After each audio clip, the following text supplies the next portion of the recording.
Okay, thanks very much for that. I think we can probably, I'll move, and the Deputy Mayor will second us with receiving this, note the progress and support the work that you've done, approve the objectives, and note that the plan includes regional and local considerations for recovery, and detailed plans have been, for the areas that have been severely impacted.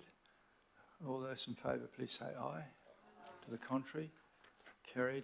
Now, I don't think you have to move far, because most of you will be there for the next one, which is basically the Recovery Office budget, which wants some more cash.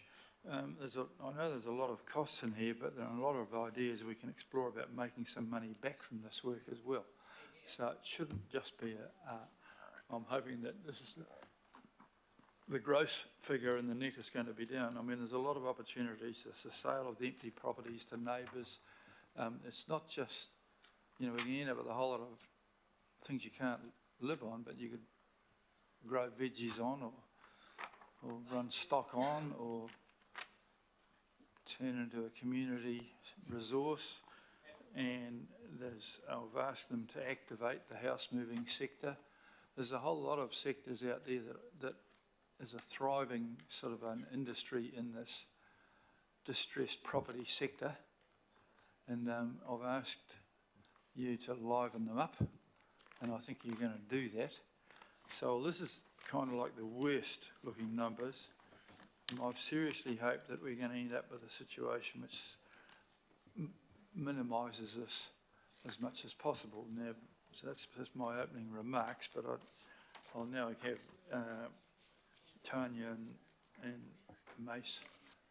Pramod's not here, is he? No. Oh, you guys address us on this here. I don't see there's any way around this. We've got to put the extra cash in, but I'm very keen to really explore return sums out of here. I mean, there's a lot of people see opportunities in this. Righto, off you go, and I've started to record the first questions, which, not surprising, we'll go to our champion first question operator, Mr. Thank you, Walker. Your Worship. I'll ask Tanya to present the main item, but just to respond to your challenge to us, I think it's entirely appropriate. So we have established a deconstruction and house moving panel and assessed the market capability to respond to the number of homes and houses we believe will come online.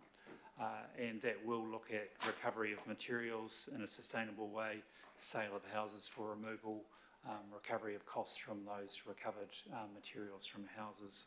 So that pipeline has been developed. So we expect to show up more of a profit centre than a cost centre here in the future. The second challenge you gave us has been around how do we master plan and recycle land that can be used in different ways, including potentially housing where that's safe to do so, but in other ways. And we will be preparing some EOIs once we own those properties and understand what the master planning could look like, so we can give effect to... Yeah, well, that's a very good response, thank you very much. I don't want to do this like they did in Christchurch, where they're smashed up perfectly good houses that could have been carted away somewhere else. And so if there's anyone in your team that suggests we do like Christchurch, and push them off, please. Tanya.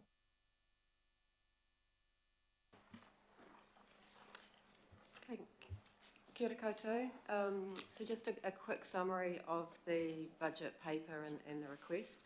So our current budget is 14 million for this financial year, and obviously that was established prior to the government announcing categorisation or the buyout of Category 3 properties and setting up a co-funding agreement with the council.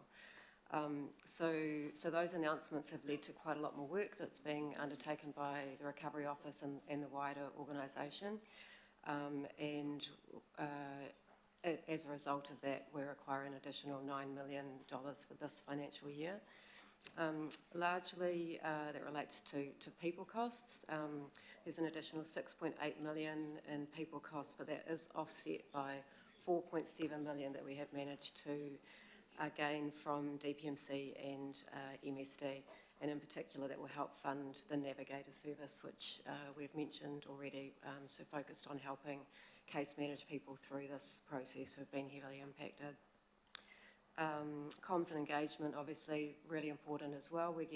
Last month we had 1,600 inbound queries that the team has been responding to, and that's expected to increase as we get into the categorisation announcements to homeowners. Other areas include ensuring we're undertaking effective Māori engagement, technical costs for assessing land slip properties in particular, and other unplanned expenditure related to the Crown Office, such as having to undertake an additional public consultation. And then, as Mace mentioned, in addition, as we get through the settlement process, there will be a number of homes that Council has purchased. So we'll be looking at, obviously, opportunities for the best way to manage those sites. Once we have them, we'll be assessing every site for the best possible way to remove the home or make use of the land.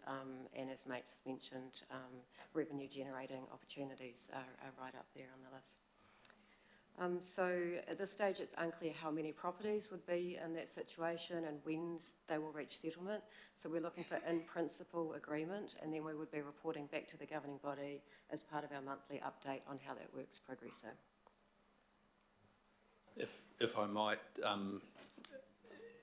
I've been through this budget, as have others on the executive team, finance likewise.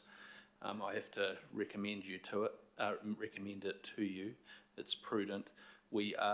Important point, we are using existing internal resource wherever we can to offset some of the cost, redeployments, secondments of people in there and what have you. So, rest assured that we've done our best to try and offset the question of additional costs before getting to this point and asking you for approval.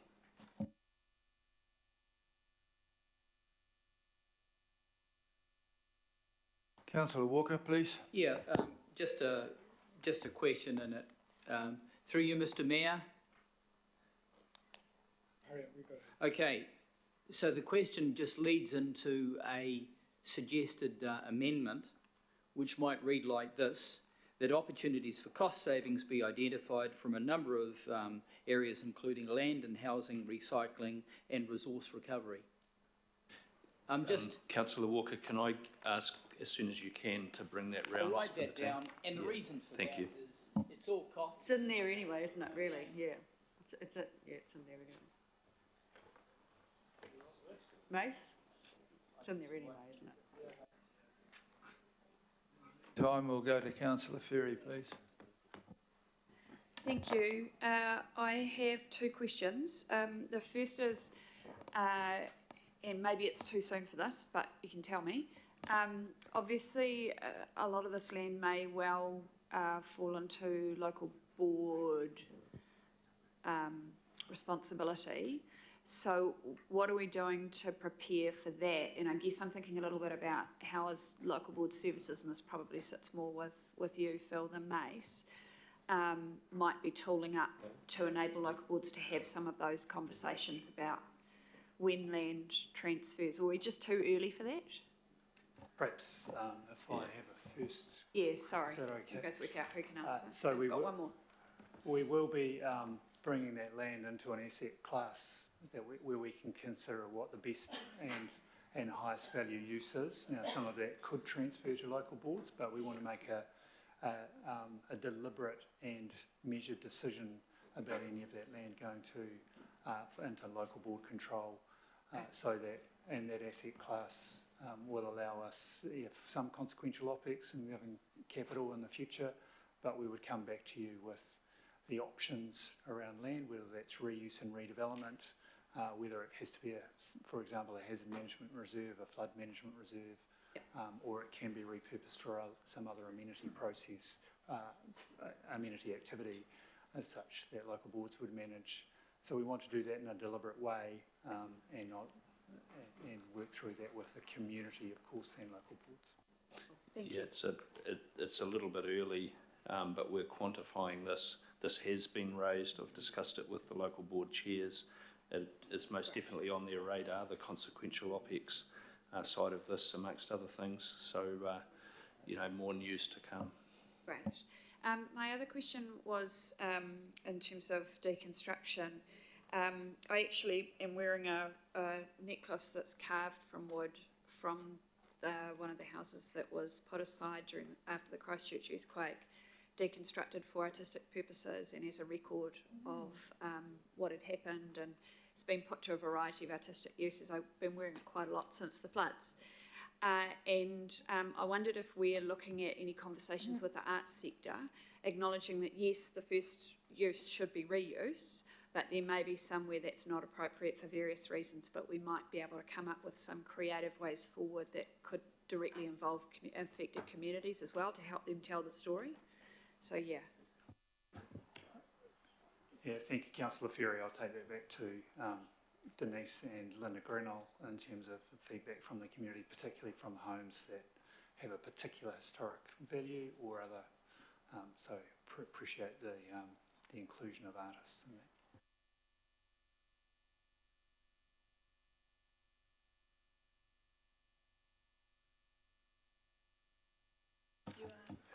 Deputy Mayor Simpson, please. Thank you. Julie, I like that idea. Really good.